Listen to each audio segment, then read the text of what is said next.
26 जुलाई 2025 को प्रधानमंत्री मोदी मालदीव के 60वें स्वतंत्रता दिवस समारोह में मुख्य अतिथि बने। प्रधानमंत्री नरेंद्र मोदी की इस मालदीव यात्रा पर दुनिया भर का ध्यान गया, और हो भी क्यों ना। जो मालदीव 2023-24 में भारत विरोधी राग अलाप रहा था, अब भारत के साथ दोस्ती का हाथ आगे बढ़ा रहा है। यह इसलिए खास रहा क्योंकि मालदीव के राष्ट्रपति मोहम्मद मुइज्जू ने अपने चुनाव प्रचार के समय इंडिया आउट का नारा दिया था और जीत के बाद शुरुआती महीनों में भारत को लेकर कड़ा रुख भी अपनाया था।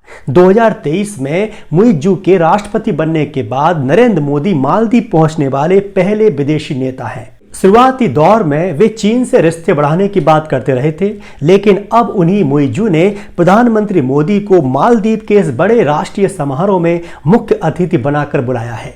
खासकर उस समय जब चीन भी मालदीव में अपना असर बढ़ाने की कोशिश कर रहा है। जैसा कि मैंने बताया, 2023 के चुनाव के बाद मालदीव ने शुरुआत में इंडिया आउट अभियान और चीन की तरफ झुकाव वाली नीति अपनाई थी, लेकिन एक साल के अंदर ही हालात बदलने लगे।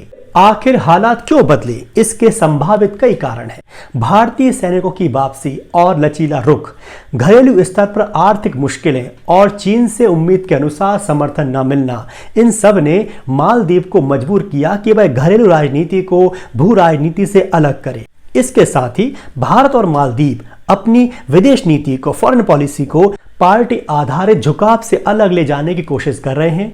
परंपरागत रूप से मालदीवियन डेमोक्रेटिक पार्टी (MDP) के भारत से करीबी संबंध रहे हैं, जबकि PNC पीपल्स नेशनल कांग्रेस ने चीन के साथ मजबूत रिश्ते बनाए हैं। लेकिन मुइज्जू ने जब इस पार्टी आधारित नीति को बदला तो उन्होंने सीमाओं और संवेदनशील मुद्दों का सम्मान करके भारत की चिंताओं को कम किया।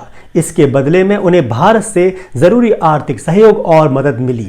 गौर करने वाली बात है कि इस यात्रा के दौरान भी प्रधानमंत्री ने आर्थिक मदद की घोषणा की और प्रस्तावित मुक्त व्यापार समझौते फ्री ट्रेड एग्रीमेंट पर औपचारिक बातचीत की भी शुरुआत की। इस 2 दिन के दौरे को हिंद महासागर में समंदर के रास्तों पर भारत की पकड़ मजबूत करने की महत्वाकांक्षा के लिहाज से अहम माना गया। यह दौरा 2023 में चीन समर्थक राष्ट्रपति मुइज्जू के चुनाव के बाद आई कूटनीतिक तनातनी को कम करने का संकेत है। बातचीत के बाद मोदी ने मालदीव के लिए 56.5 करोड़ अमेरिकी डॉलर की क्रेडिट लाइन की घोषणा की, ताकि मालदीव में विकास परियोजनाओं को समर्थन मिल सके। इस यात्रा को दोनों देशों के रिश्तों को फिर से सामान्य करने की दिशा में अहम कदम माना जा रहा है। अब देखना होगा कि भारत और मालदीव के रिश्ते किस तरह से आगे बढ़ते हैं।